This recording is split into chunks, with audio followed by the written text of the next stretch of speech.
Então, primeiro dizer da alegria, né, de estarmos aqui, de rever a Wanda e o Salomão, que eu tive a alegria e a graça de conhecê-los lá em Cáceres, no Mato Grosso, que são os nossos convidados especialíssimos desta noite de hoje, né? E que bom estarmos aqui nesse grupo que muitos é a primeira vez que vejo, né? Até a Múria, que a gente conversa pelo WhatsApp, mas é a primeira vez que estou a vendo. Então, dizer da alegria desse encontro, mesmo que virtual, né? Que proporciona que a gente esteja unido a tanta gente que está em tantos lugares, né? De Manaus até o Curitiba e passando ali com a representação em peso do Centro-Oeste, né, do Goiás.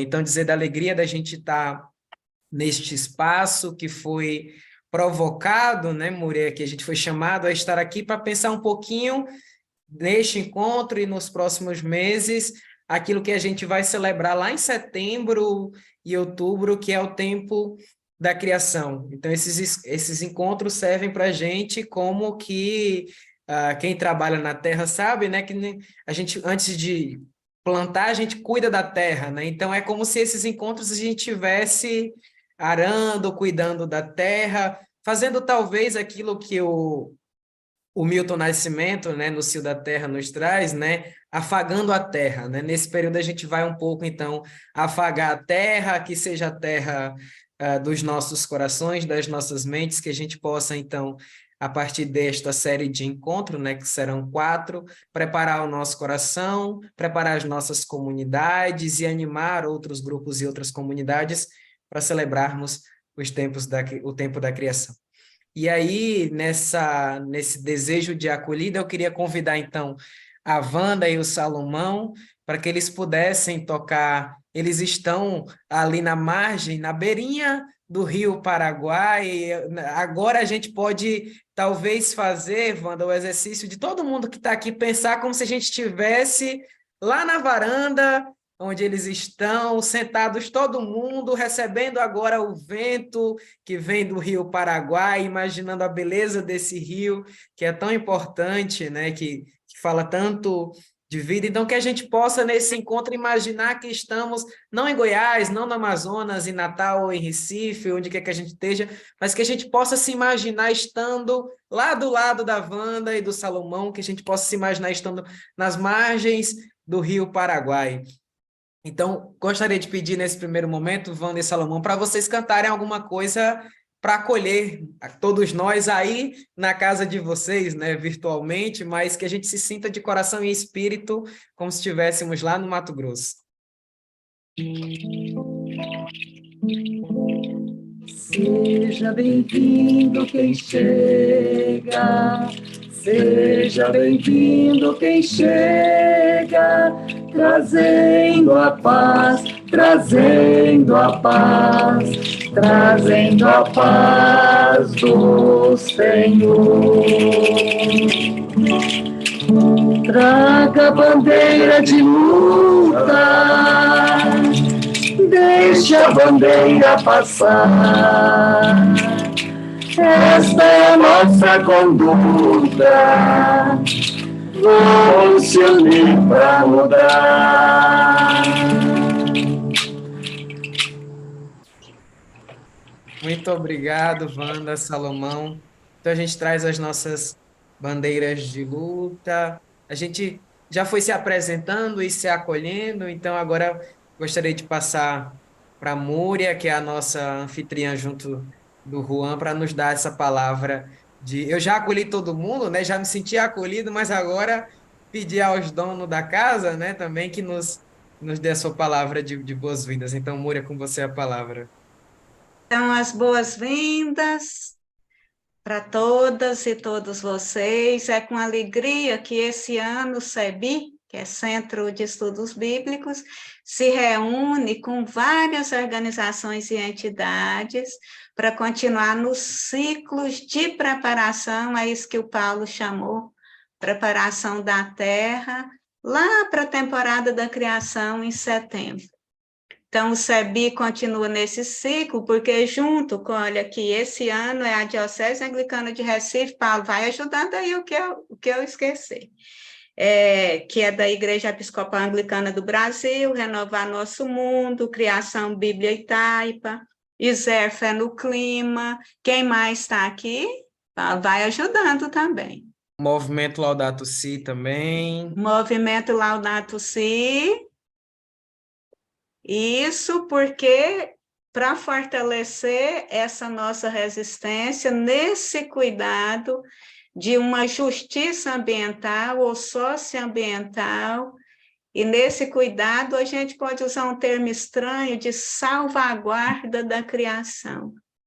É nesse intuito para nos fortalecer redes, mas para essa semente cair lá nas comunidades e a gente multiplicar isso, essa proposta, no mês de setembro até outubro, numa grande rede de cuidado da criação.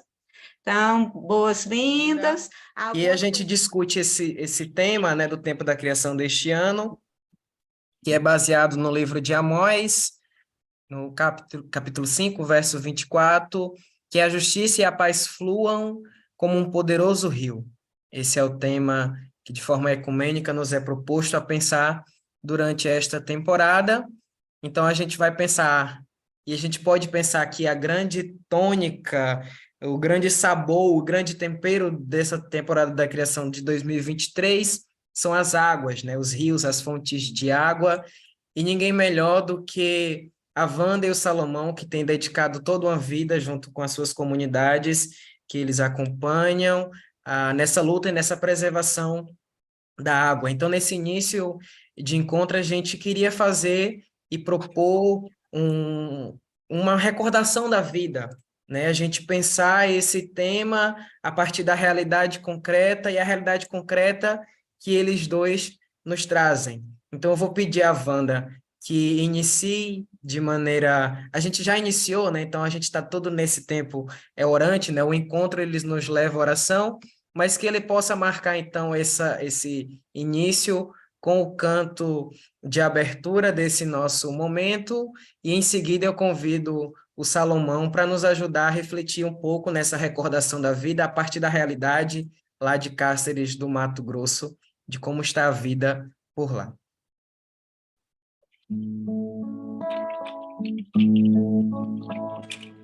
Água dos igarapés que pulsa em meu peito, que chora em seu leito, que banha meu corpo.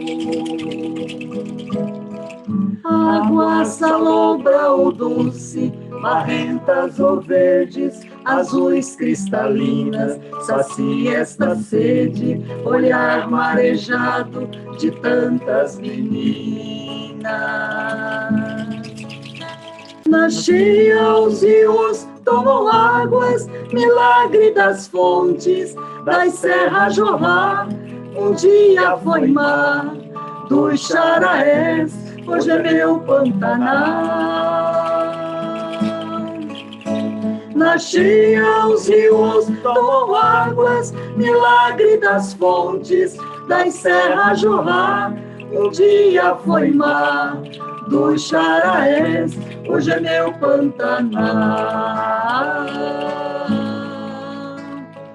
Águas voltam seus caminhos, pelas vazantes começo a baixar, peixes mudam de rumo, bem sabe chegou o tempo de retornar. Caminho de volta das águas, surge o capim mimoso, também Jaraguá. Picadas estradas, com sol, arroz d'água, que é pra saciar. Água que foi meu batismo, na beira do cais, no porto saudades do Rio Paraguai. Não vou te deixar, te amo demais. Água que foi meu batismo, na beira do cais, no porto saudades do Rio Paraguai. Não vou te deixar, te amo demais.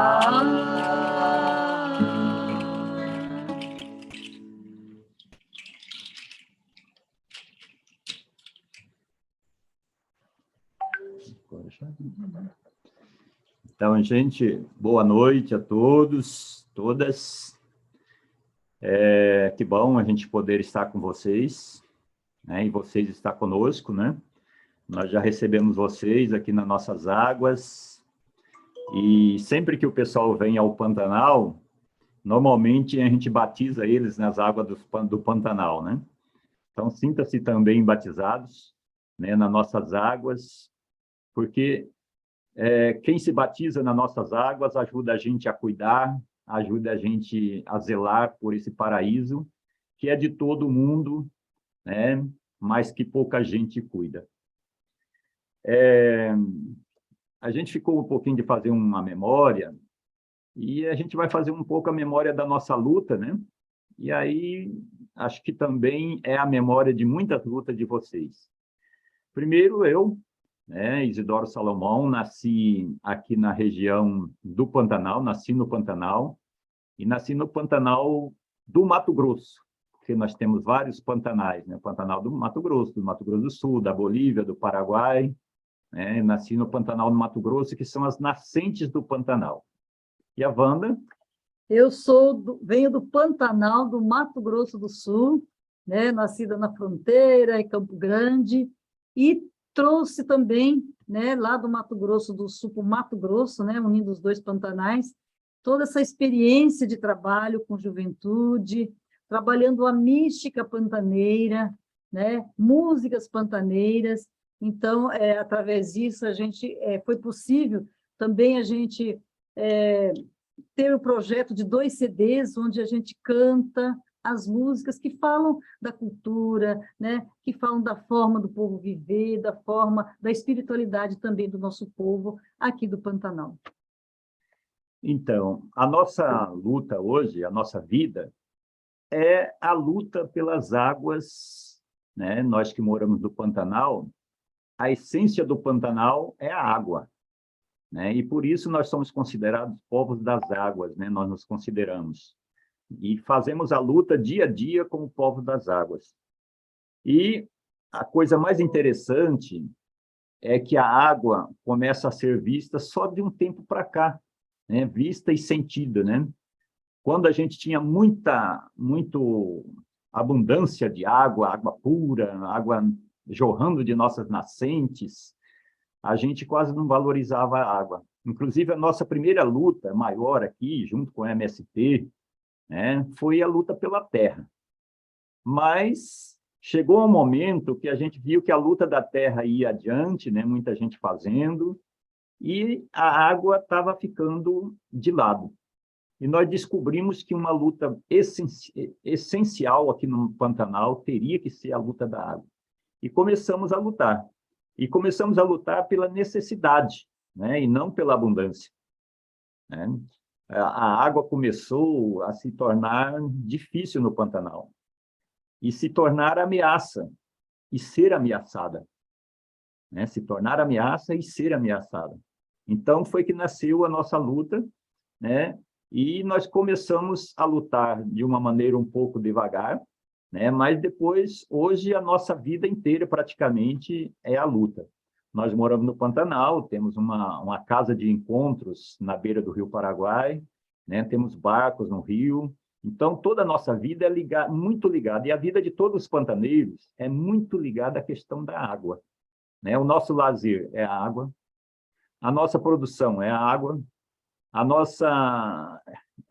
o nosso todo no dia a dia é a água, né? Então, já há 22 anos atrás, também de uma luta nós criamos o Dia do Rio Paraguai. E é isso que a gente quer contar um pouquinho para vocês. O que é isso, né? O Paulo já falou que ele veio no Dia do Rio Paraguai o ano passado, mas a gente já celebra isso há 22 anos consecutivos, né?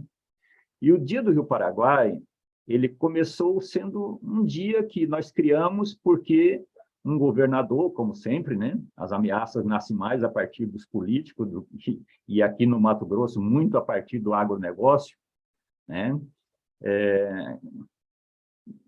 Desenharam para nós uma hidrovia no Rio Paraguai. E nós não podíamos aceitar aquilo ali, porque era a destruição do nosso rio. Era a destruição da maior parte da nossa vida, né? Porque a maior parte da vida dos pantaneiros e das pantaneiras estão na água.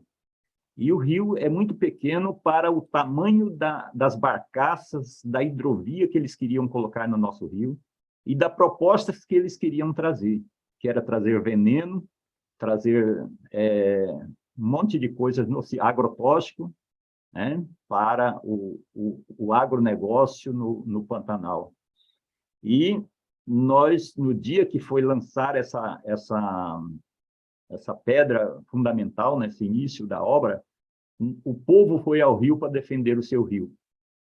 E nós, um pouco mais criativos, fomos também, mas a partir daí nasceu o Dia do Rio Paraguai. E no outro ano, nós começamos já a se organizar para isso. E começamos mesmo a pedir a nível de Estado, né, um projeto de lei, né, junto com o deputado, pedindo que fosse criado o Dia do Rio Paraguai, que era o dia do povo cuidar do seu rio. E assim foi. No outro ano, nós já tínhamos aprovado o Dia do Rio Paraguai, com uma luta muito grande, né? No Pantanal, nós conseguimos mais de 10.000 assinaturas, né, pedindo o Dia do Rio Paraguai. Conseguimos, e aí começou. E o Dia do Rio Paraguai ele foi se tornando uma semana, depois se tornou o mês do Rio Paraguai, né, toda uma luta em torno disso. E hoje, o Dia do Rio Paraguai não é nem só mais dia, também uma metodologia, né, de nossos projetos, de nossos trabalhos. Então, quando a gente fala Dia do Rio Paraguai, a gente já fala da nossa vida, né, e da vida de um punhado de gente. Porque também, mais adiante, né, isso foi em escala, né, nasceram, então, os dias dos outros. Primeiro nasceu o Dia do Rio Paraguai, depois fizemos oficialmente o Comitê Popular do Rio Paraguai. E aí, a partir do Comitê Popular do Rio Paraguai, todo mundo se organizava, né, nesse dia, o dia 14 de novembro, né, e todo mundo se organizava para defender esse rio. E, consequentemente, a gente fala Dia do Rio Paraguai e o Pantanal, né, porque o Rio Paraguai é o maior rio, é o maior colaborador do Pantanal. E, a partir daí, nós começamos a ver que também os pequenos rios era importante, né? Não o Rio Paraguai, que é um grande rio, né, não só, mas também os pequenos rios, os riachos, os poços, toda a água da nossa região, que nasce no Cerrado normalmente e vai para o Pantanal, era tão importante como as grandes águas que já estavam reunidas no rio. E aí nós começamos a ir nas bases, nos pequenos rios, e criar os comitês populares dos rios, né? Então, cada riacho pequeno, cada rio menor, nós criamos um comitê popular, onde o povo começava a cuidar. E aí nós dizíamos sempre, os políticos podem cuidar, mas nunca é igual o povo cuidando, né? Quando o povo começa a assumir, a coisa começou a mudar.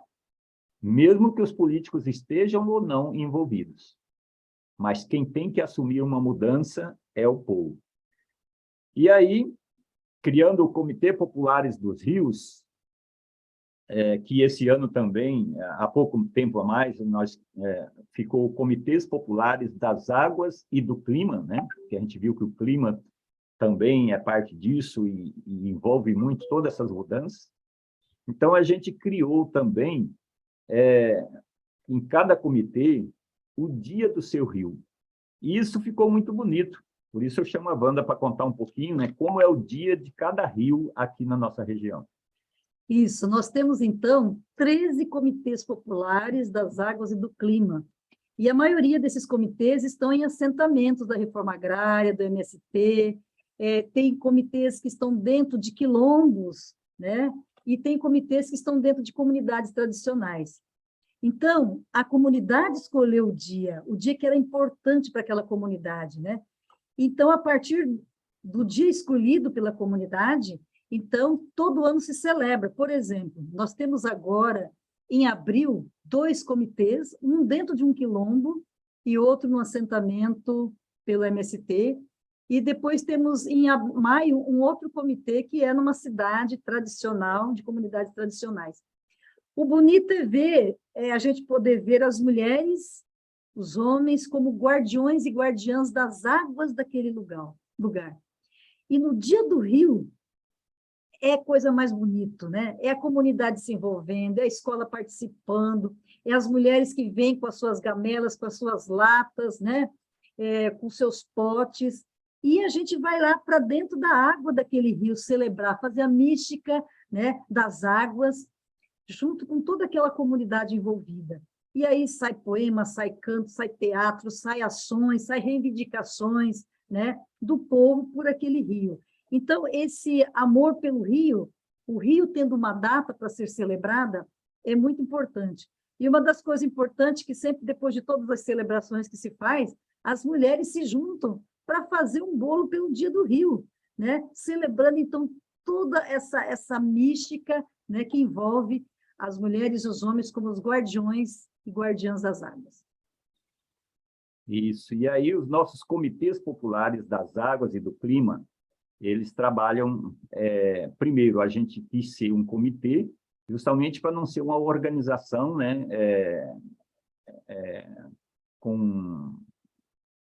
organizada oficialmente, para que a gente não pague pelas denúncias que a gente faz, né? Até mesmo um jeito da gente ficar como o povo dono de tudo aquilo que a gente faz.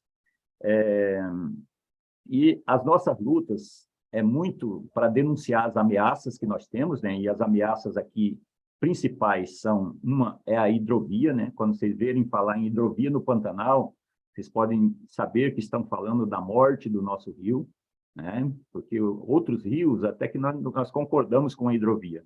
Mas no Pantanal é a morte da biodiversidade, uma hidrovia.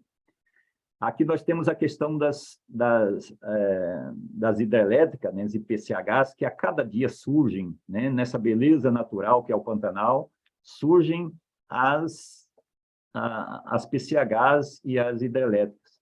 Então, é uma luta muito grande que nós fazemos. Mas nós temos as lutas positivas, né, que são principalmente a agroecologia, né? O ano passado nós criamos a Semana Estadual da Agroecologia. Esse ano nós criamos a Lei Municipal já da Agroecologia. E ano passado o Leonardo Boff esteve com nós, né, na criação da Semana da Agroecologia, e ele disse: é muita felicidade para a gente estar com vocês, porque vocês estão debaixo da barba do agronegócio criando a agroecologia, né? É totalmente um contraste muito grande e a gente ficou muito feliz por isso.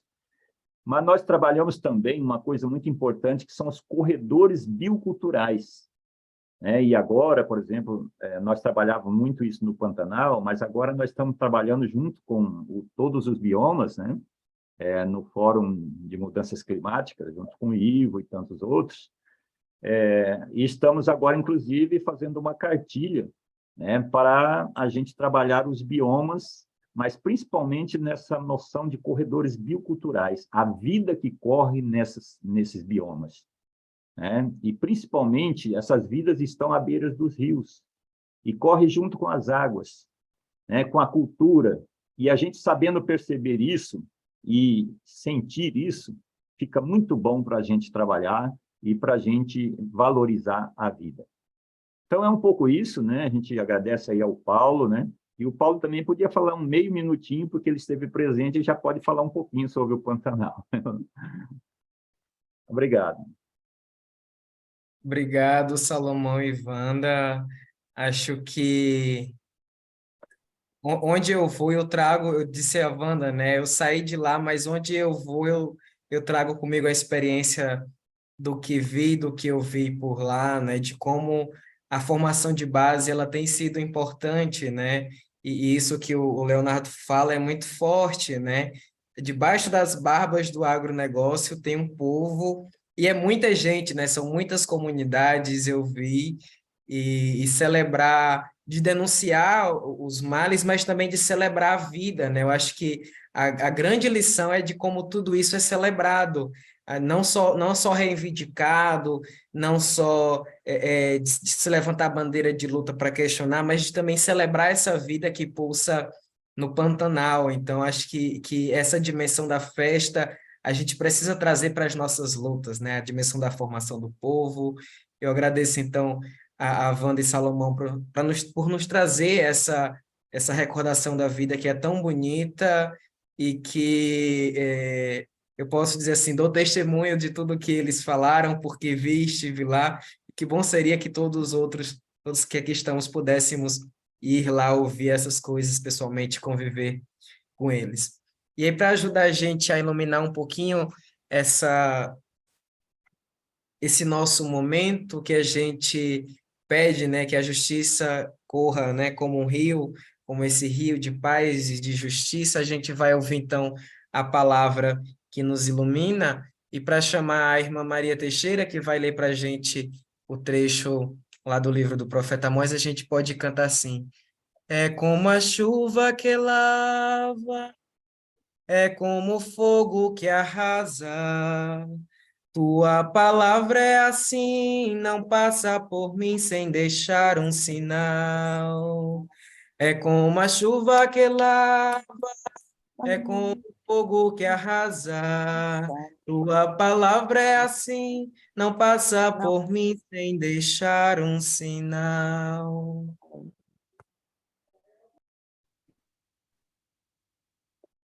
Leitura do livro do profeta Amós.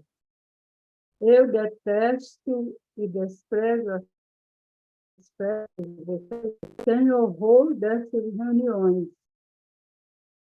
Ainda que vocês me ofereçam sacrifícios, suas ofertas não me agradarão. Nem olharei para as oferendas gordas. Ouvir a música de suas liras. Eu quero, isso sim, é ver brotar o direito como água e correr a justiça como torrente que não seca. Vocês, por lá, fizeram ofertas ou me ofereceram sacrifícios durante os 40 anos de deserto, ó casa de Israel.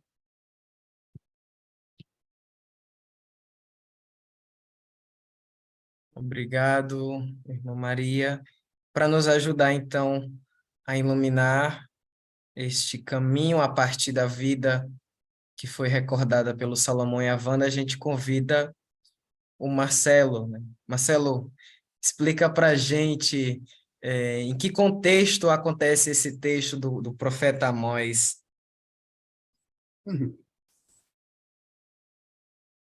O Sebi sempre gostou muito de Amós. A gente fazia cursos sobre Amós quase que desde o começo que o Sebi começou. Penso que um dos primeiros cursos, o Sebi tinha 2 tipos de curso, o curso, digamos, escolas que o tempo todo extensivo, né? Que o tempo todo vão acontecendo, extenso, e os cursos intensivos, quer dizer, um mês em algum lugar, todo mundo junto. Eu me lembro de um dos primeiros cursos intensivos em São Mateus, no Espírito Santo, em que o Carlos Mestres fez ali naquele curso uma coisa que depois virou um dos livrinhos dele, e era uma entrevista com Amós. Depois eu fiz isso uma vez em Goiás também. Quer dizer, alguém entrevistando Amós. Você é Amós e você vai respondendo, né? Então, por que esse interesse? Por que essa atenção quase que privilegiada? Nós nunca fizemos cursos sobre Malaquias, Abacuque, Há profetas da Bíblia que meio a gente sabe que estão lá, que existem, mas se a gente não olhar o conjunto, a gente não mexe com eles. Abdias, alguém daqui já fez algum estudo sobre Abdias? Eu nunca fiz. Então, não é verdade o que eu estou dizendo? Não é assim, qualquer um deles, não é tudo igual. Tem uns que parecem que estão mais ligados a gente. E qual é a ligação do Amós conosco, com vocês e comigo? Ele é o primeiro profeta dos escritores, quer dizer, dos escritos. Antes de Amós, era Elias, Eliseu, eram profetas que não escreviam, eram chamados profetas anteriores. Mas não é só isso. Amós representa o primeiro que a gente hoje, é claro, vocês vão me desculpar, eu estou fazendo uma relação meio... Mas é para a gente poder compreender melhor, né?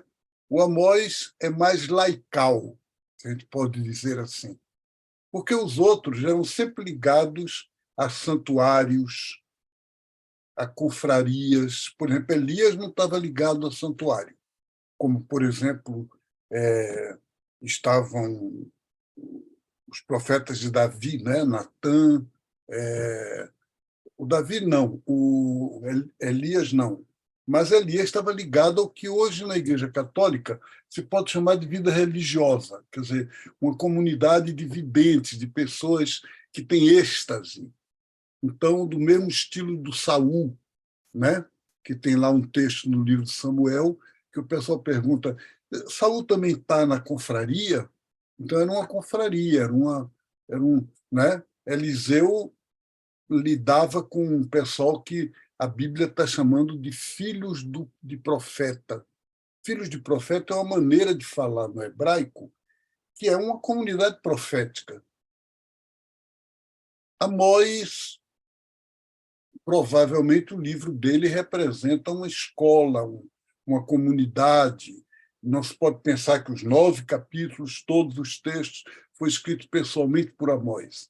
Mas a figura dele aparece como alguém, e alguém individual, alguém, sob um certo ponto de vista, sozinho, e não institucional. Ele é um lavrador. Ele é, diz o começo do livro, um criador de ovelhas, de cabras, né?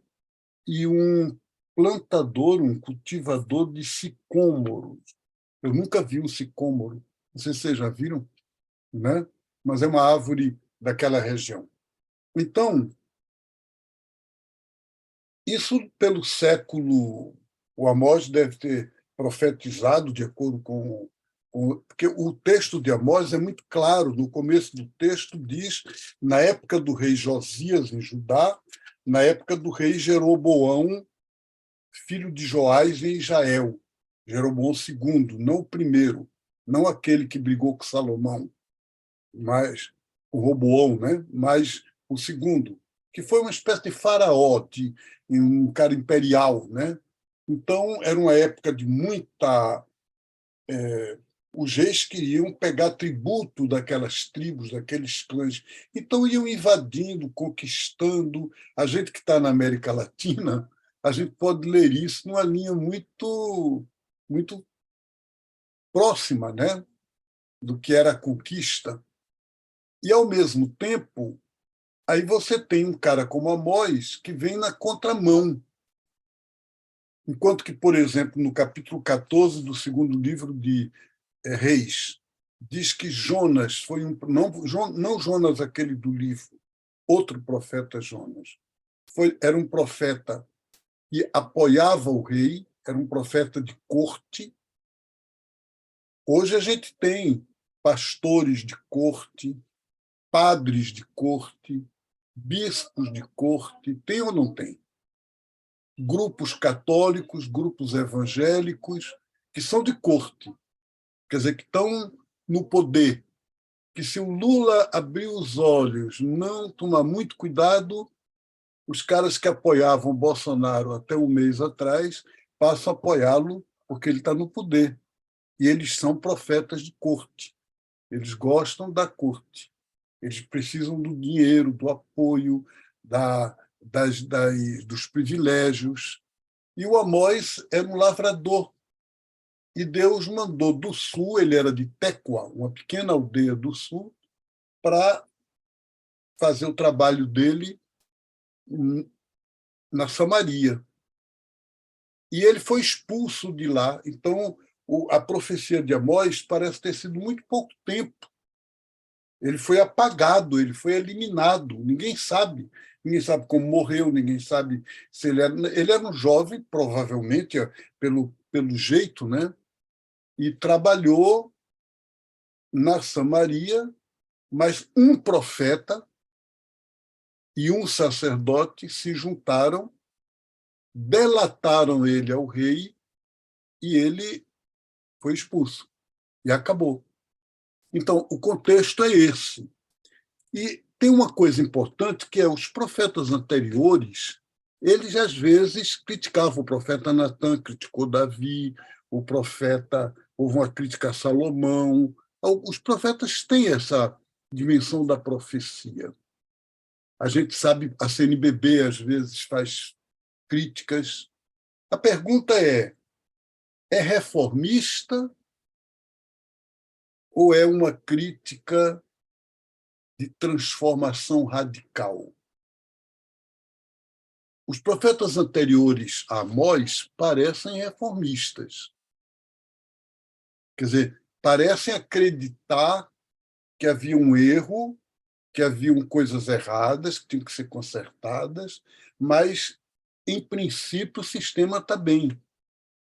Esse capítulo 5º de Amós é uma lamentação fúnebre. Ele começa dizendo, no versículo 1, escutai esta palavra que eu entoo por vós, uma lamentação pela casa de Israel. Quer dizer, acabou, vocês estão destruídos. O Estado está falido, não tem jeito. Então, o capítulo 5º tem essa chave de leitura. Não dá. Quer dizer, por esse sistema que está aí, não há solução. E aí é interessante porque os primeiros versículos, a lamentação é sobre a política, sobre o exército. O que ele chama de casa de Israel é o Estado. É o que hoje a gente chama o Estado. Mas, logo imediatamente, ele diz: me procurem, que vocês vão viver, diz Deus. Mas vocês não estão procurando Deus, vocês estão procurando santuário. E aí ele diz: não busquem Betel, não busquem Gilgal, não vão a Betsabeia. Por quê? Porque esses santuários não vão poder significar nada para vocês. A religião não vai salvar. Então ele opõe a religião, o santuário, né, o religioso, a busca de Deus. E então o texto pergunta a gente hoje: o que é que vocês estão buscando, religião ou Deus? Não tem saída. Não, o Amós não brinca com isso. Não é que ele diz, olha, porque, por exemplo, o Jeremias tinha dito no capítulo 7, não entrem no templo se vocês não fazem justiça. Mas fazendo a justiça, Deus vai atender vocês no templo. Isaías diz a mesma coisa, né? Isaías diz: eu não gosto das festas de vocês, eu não gosto da liturgia de vocês, mas façam justiça que eu aceito a liturgia. Amós diz: não quero, detesto, rejeito, não me aplacam, nem sacrifício, nem reunião litúrgica de tipo nenhum. Não tem conversa. Vocês podem olhar, a irmã leu, né, no versículo 21, 22, por mais sacrifício que vocês me façam, quanto mais vocês fazem, mais eu encho o saco. Enchem meu saco. Eu não quero. É assim, é bem papote, né? Então, tirem da minha presença barulho de cântico, não quero ouvir música, nada. O que é que ele quer? Ele quer que o direito flua como a água. a justiça como um riacho perene. E aí é interessante porque quem é poeta diz que beleza, a justiça, a água da justiça, o ribeiro da, né? Poeta é poesia, mas não é poesia. Não é poesia. Quem lê o livro O Espírito da Floresta, do Davi Kopenawa, e ouve a espiritualidade indígena Yanomami, ele diz, não, meu avô via água, e a água dizia a ele o caminho da justiça. Não é poesia, não é uma alusão poética, parabólica, uma imaginação, né? A justiça vai correr como o rio. Não, é o rio que representa a justiça. É a destruição das águas que significa acabou a vida, acabou a justiça, acabou o direito. Se a irmã continuasse a ler a leitura, dizia assim, acaso no deserto, quer dizer, no tempo do Êxodo, durante 40 anos, vocês me fizeram culto, ofertaram sacrifícios? Não. Então vocês estão agora querendo o quê? Qual tipo de religião? A fé do Êxodo, da caminhada profética, ou a religião dos templos, de Betel, Silos, Samaria, Jerusalém, etc. Gente, essa pergunta até hoje, né? Ou não?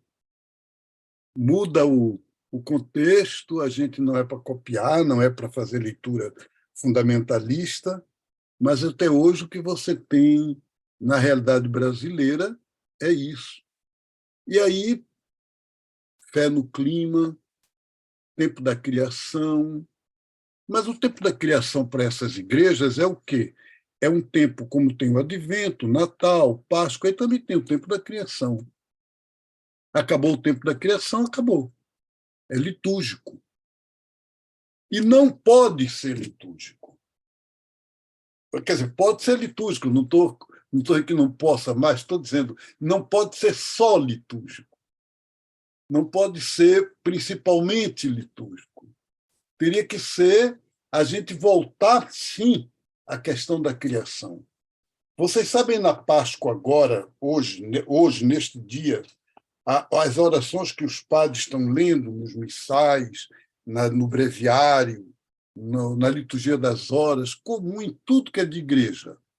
Ó Deus, que criaste o mundo maravilhosamente, mas muito mais maravilhosamente ainda o redimiste pela graça de Jesus, pela força do Evangelho, pela ressurreição. O que quer dizer essa oração? Quer dizer que a criação foi ultrapassada, foi superada. Existem duas ordens da criação, que é esse mundo visível, e uma nova ordem, que é a da redenção, que é a da fé. Então, a primeira coisa que tem que fazer é rasgar essas orações. Se a gente quiser fazer tempo da criação de uma forma coerente com Amós, vamos ter que dizer, não é cereja no bolo.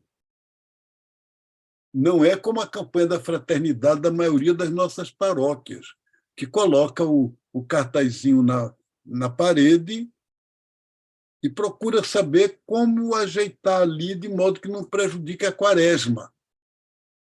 A quaresma que eles chamam é a via sacra, são as devoções, são as peregrinações de madrugada para as montanhas, tudo que é de paróquia faz. O pessoal adora. Mas fica nisso, não vai além disso. Eu não quero ficar falando muito, né, Paulo? Pedir para você ficar conversando comigo, você não conversa, eu acabo falando demais.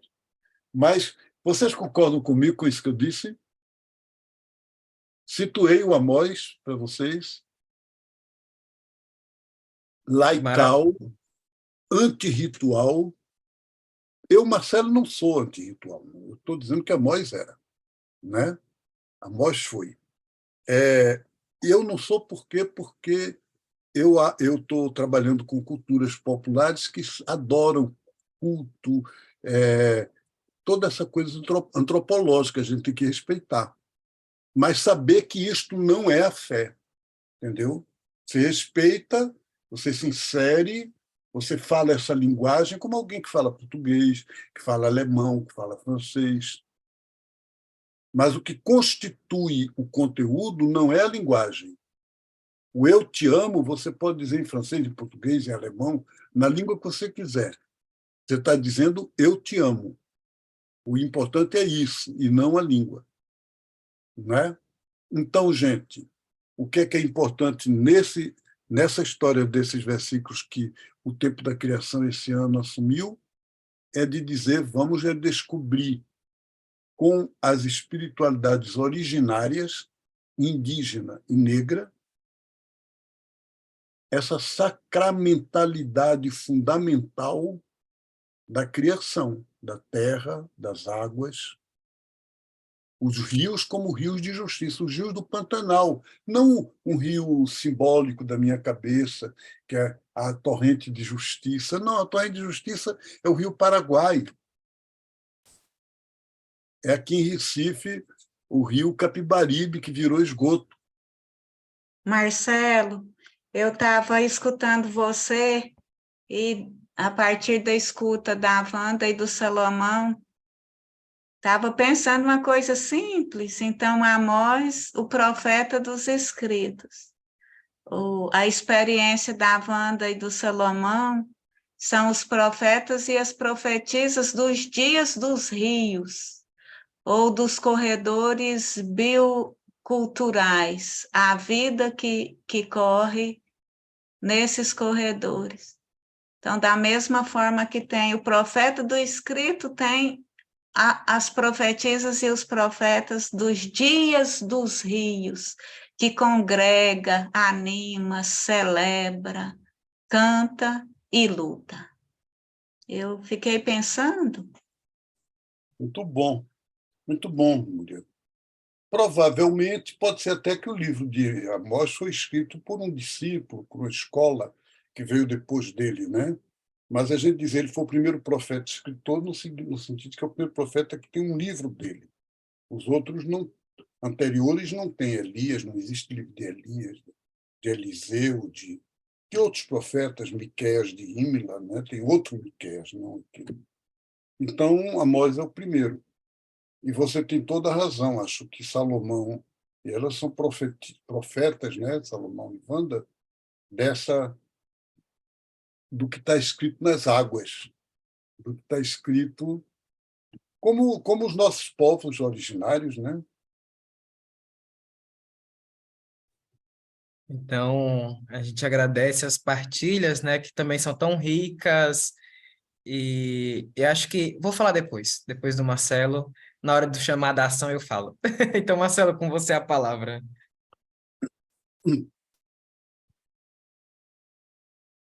Gente, acho que é uma partilha tão rica que não dá muito para fazer síntese.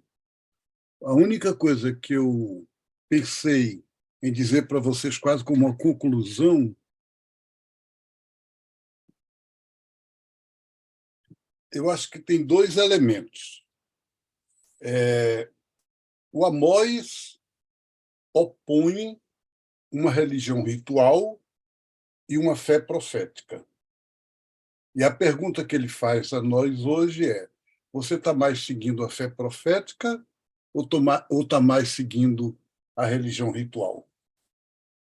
Essa é a pergunta fundamental. Eu disse a vocês que eu acho, e aí eu falo a partir da minha vida, que é possível a gente ver a fé profética sem rejeitar o que é ritual, não ritualista, mas o ritual como antropológico, como elemento cultural, como inserção, né?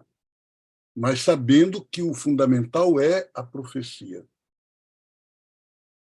Hoje, isso está faltando na nossa igreja.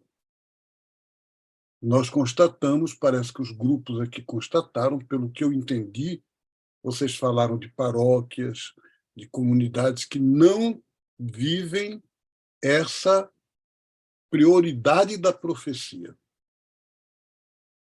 Essa celebração da Páscoa que nós estamos vendo agora, a minha impressão é que se Jesus ressuscitado olha as celebrações das nossas paróquias, ele fica com vontade de voltar para a sepultura.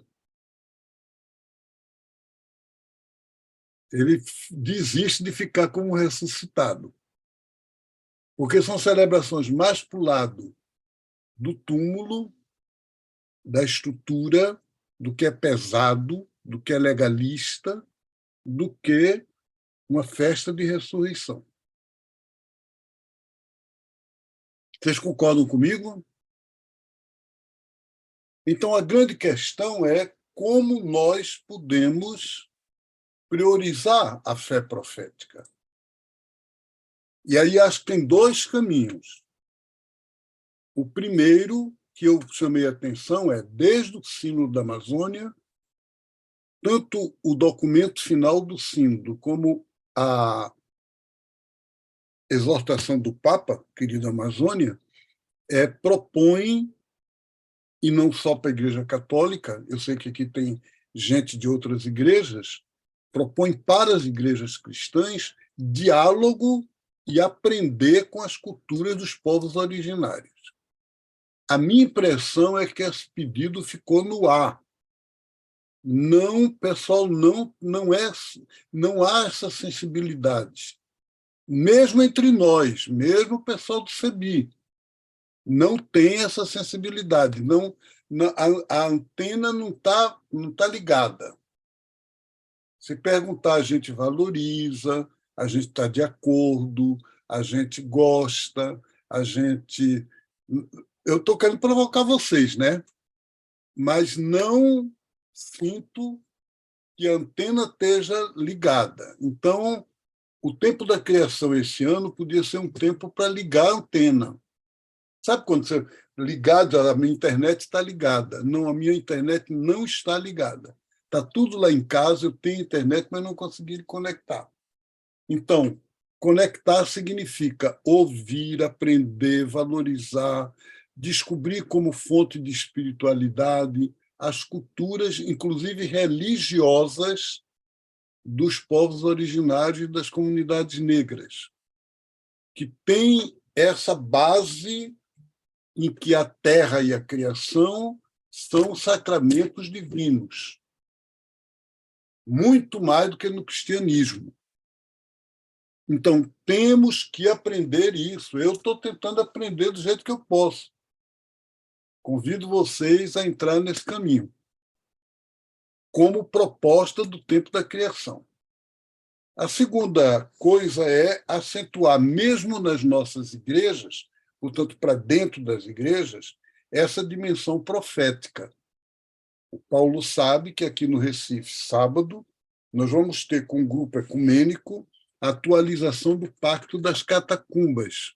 Vocês todos sabem o que foi o Pacto das Catacumbas. Noélder e mais 42 bispos, na época do Concílio Vaticano II, foram a uma antiga catacumba de Roma, da época do cristianismo, antes do cristianismo aderir ao Império, né? Ou o Império aderir ao cristianismo, no século IV, e lá, nessa igreja de Domitila, na catacumba de Domitila, eles fizeram um compromisso com os pobres. Então, o Pacto das Catacumbas é o compromisso de uma igreja com os oprimidos. Como é que está isso hoje entre nós e na nossa igreja? A minha impressão é que está fraca. Então, a proposta da gente é fazer um mutirão da profecia. Cada grupo, cada organismo, cada coletivo ir se preparando para 7 de setembro, Grito dos Excluídos.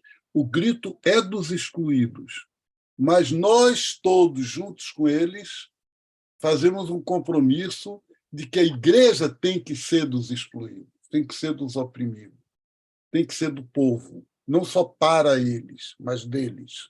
Então, a gente pode fazer esse compromisso do jeito que quiser, com as palavras nossas, com os textos nossos, ou tem textos que estão sendo atualizados. Por exemplo, aqui no Recife, se vocês quiserem, pede a Paulo o que ele tem e ele manda o texto que vai ser atualizado aqui no Recife para vocês. E vocês podem trabalhar, mudar, nas comunidades locais de vocês, e cada um fazer do seu jeito. Então, duas coisas: ouvir e acolher no coração as espiritualidades originárias dos nossos povos. Isso é a primeira coisa. A segunda, mais no campo interno das igrejas, reforçar a fé profética, o compromisso com os pobres. Dizer, para tudo que é de bolsonarista, cristianismo tem de ser, com os excluídos, tem que ser profético. Não pode ser essa religião que está do lado dos grandes. Tá certo? Que Deus abençoe vocês nesse caminho, nos dê força, nós, a mim, a vocês, para a gente continuar juntos. Um beijo no coração. Amém. Eu acho, Múria, que a Obrigado. gente já teve a motivação final, né? Mas a partir de tudo isso, né? De Deus que nos fala através da Wanda e do Salomão, Deus que nos fala através do profeta Amós, na voz da irmã Maria, de Deus que fala com a gente através do Marcelo, que a gente possa então dar uma resposta a Deus de tudo isso que nós fomos provocados e instigados de tantas coisas que a gente ouviu, fazendo as nossas preces. E aí não tem nenhuma prece escrita, que seja a prece então que brota no nosso coração, e eu convido então que a gente possa, quem desejar fazer uma prece, então abrir o microfone e fazê-la.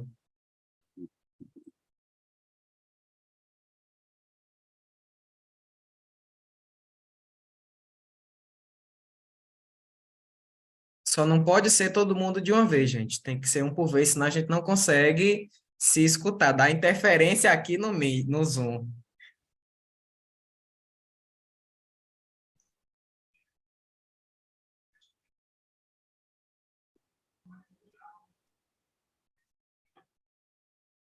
Que Deus nos ajude a olhar para as vítimas do sistema de exploração e destruição.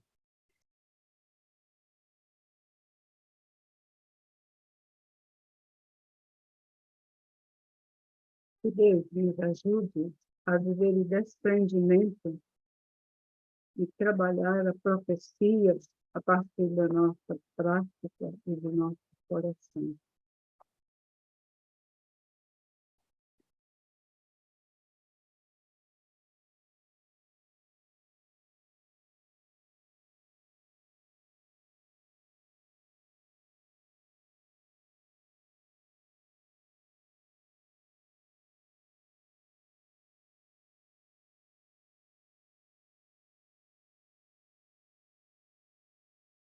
Que a gente possa ter a coragem e a disposição de coração para aprender com as culturas dos povos originários, das comunidades tradicionais, a ouvir a terra, a não entendê-la do ponto de vista da utilidade que ela possa nos oferecer, mas que a gente possa perceber a terra, as águas, toda a criação como mestras e mestres nesta caminhada, que a gente consiga educar o nosso ouvido, educar o nosso coração a ouvir as águas, o rio Paraguai e tantos rios que cantam e falam para nós as suas profecias, que os nossos ouvidos consigam então escutá-las e que isso possa transformar os nossos corações.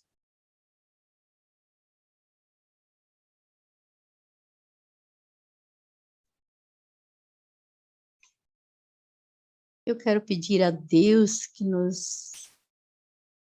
possamos abrir o nosso coração, a nossa vida, a nossa mente para as obras que Deus nos criou. Está tudo sobre a nosso dispor e que nós possamos ser sensíveis quanto à destruição, vendo até os humanos destruindo, que tenhamos esse coração ardente e que Ele nos coloca a caminho para ser a evangelização, ser aquele que valoriza a água, os astros, a natureza, os pássaros, é uma harmonia a cada dia que Deus nos oferece. E sermos gratos por tanta coisa boa, bonita, que Deus nos oferece cada dia.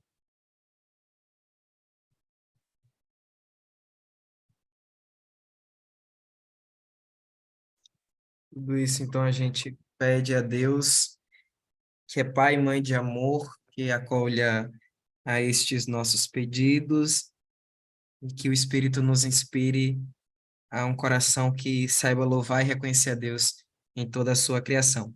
Eu queria convidar, então, a... Não sei se a Jusilene conseguiria, eu coloquei oração aí no chat, não sei se você conseguiria abrir e fazer essa oração com a gente. Você dá voz à oração e os demais a gente acompanha a partir de nossas casas. Paulo, você quer que eu compartilhe aqui na tela? Talvez fique mais fácil para a Jusilene. Se você consegue, ótimo, então. Então, a Jusilene vocaliza e a gente com os microfones desligados. Pode ser, Jusilene? Seu microfone está desligado. Eu copiei no meu documento. Ah. Tá. Bendito sejais, ó Deus Criador, pela água, criatura vossa, fonte de vida para a terra e os seres que a povoam. Bendito sejais, ó Pai providente, pelos rios e mares imensos, pela bênção das chuvas, pelas fontes refrescantes e pelas águas secretas do seio da terra. Bendito sejais, ó Deus Salvador, pela água feita vinho em Canaã, pela bacia do lava-pés e pela fonte regeneradora do batismo. Perdoai-nos, Senhor misericordioso, pela contaminação das águas, pelo desperdício e pelo egoísmo que priva os irmãos desse bem tão necessário à vida. Dai-nos, ó Espírito de Deus, um coração fraterno e solidário, para usarmos a água com sabedoria e prudência, e para não deixar que ela falte a nenhum de vossas criaturas. Ó Cristo, vós que também tivestes sede, ensina-nos a dar de beber a quem tem sede. E concede-nos com fartura a água viva que brota de vosso coração e jorra para a vida eterna. Amém. Amém. Então, como motivação final, depois dessa oração de tudo que a gente viu, eu acho que o que o Marcelo falou já nos motiva. Eu queria propor, Muro, eu não sei como que foi, se foi pensado isso, mas já me inserindo, de repente, se a gente tem um grupo, um espaço, eu sei que a gente está cheio de grupo no WhatsApp, mas os que estão inscritos, se a gente puder ter um espaço, de repente, no WhatsApp, para a gente ir compartilhando como que a gente pode ir pensando e preparando esse tempo da criação a partir de tudo aquilo que a gente vai pensando, né, a partir da reflexão que o Marcelo nos propõe, de repente a gente consegue espalhar essa semente em outros tantos lugares e pensando até a estratégia de como que outras comunidades podem viver isso, aquilo que a gente tem refletido e partilhado aqui. Então, deixo como uma sugestão, né, da gente pensar, né, se daria certo, se não dá. E aí, antes do canto de despedida, a bênção é só depois do canto, para a gente ficar todo mundo ouvindo ainda mais um pouquinho essa bênção de Deus, que já é a voz da Wanda e do Salomão e essas músicas que eles trazem. Mas a gente agradecer, então, ao Marcelo, que aceitou o convite, né, para partilhar conosco aqui hoje. E agradecer muitíssimo também a Wanda e o Salomão, que estão lá 1 hora de diferença, lá no Mato Grosso, né? É 1 hora, né, Wanda? Não é isso, Salomão? 1 hora de diferença do horário de Brasília, então, que estão lá, ainda vai dar 8h30 por lá, mas agradecer pela partilha de vida, mas acho que principalmente agradecer pelo testemunho, né? Não dava para a gente falar de água nesse tempo, desse rio que corre como justiça e paz, sem falar desse rio que é o Rio Paraguai, mas que também é a ação do povo de Deus, né?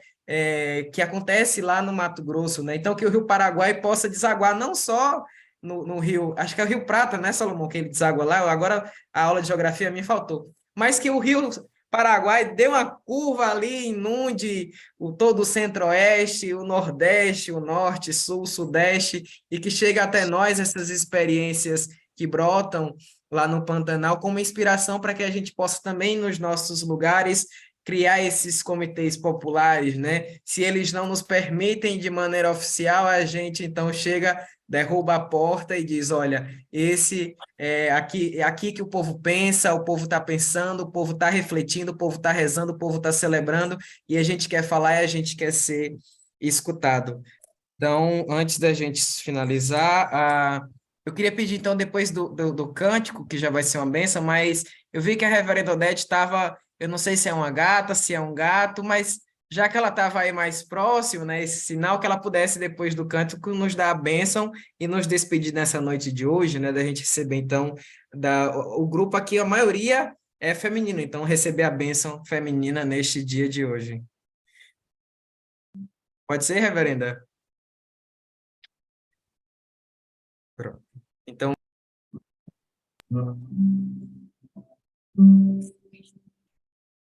eu convido vocês a trazerem o nome do rio de vocês, onde vocês moram, para a gente estar, então, cantando o canto em que cantamos com as mulheres quando elas entram com seus potes, com as suas gamelas, com seus baldes, nos seus rios, no dia do rio.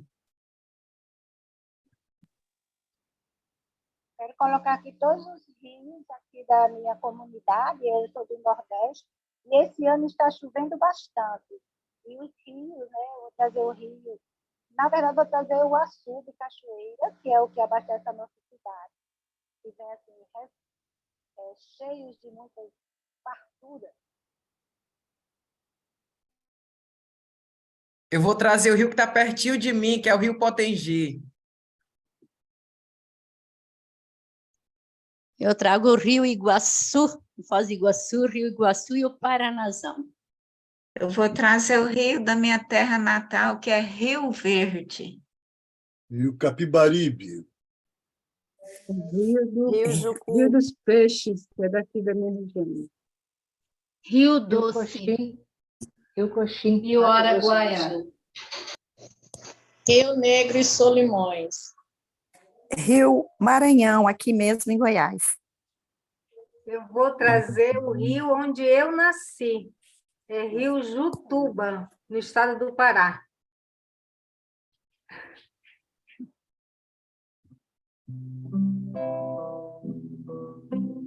Rios, águas, terras, verdes, sempre vidas. Ame o seu rio, sempre, sempre limpo. Rios, águas, terras, verdes, sempre vidas. Ame o seu rio, sempre, sempre limpo. Quem quiser acompanhar junto. Rios, águas, terras, verdes, sempre vidas. Ame o seu rio, sempre, sempre limpo.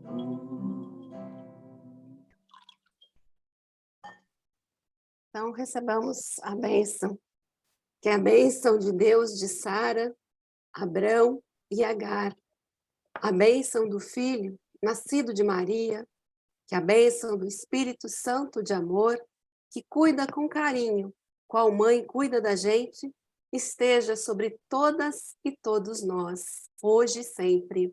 Amém.